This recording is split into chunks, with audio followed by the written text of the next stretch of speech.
أعوذ بالله من الشيطان الرجيم. بسم الله الرحمن الرحيم.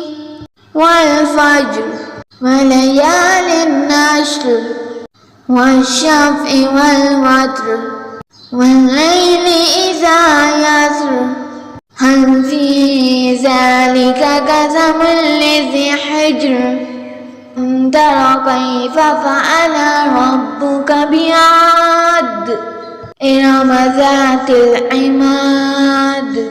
التي لم يخلق مثلها في البلاد وثمود الذين جابوا الصخر بالواد فرعون ذي الأوتاد الذين طغوا في البلاد وأكثروا فيها الفساد فصب عليهم ربك سوط عذاب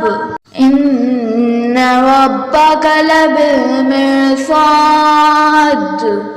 فأما الإنسان إذا ما ابتلاه ربه فأكرمه ونعمه فيقول ربي أكرمن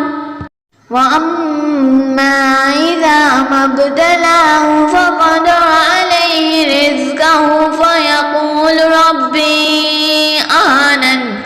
كلا بل لا تكرمون اليتيم ولا تحاضون على طعام المسكين وتأكلون التراث أكلا لما وتحبون المال حبا جما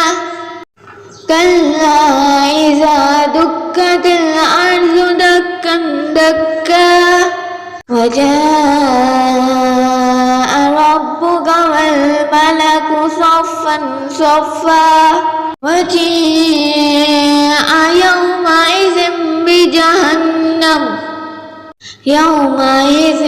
يتذكر الإنسان وأنى له الذكرى يقول يا ليتني قدمت لحياتي فيومئذ لا يعذب عذابه أحد ولا يوثق وثاقه أحد يا أيتها النفس المطمئنة ارجعي إلى ربك راضية مرضية وادخلي في عبادي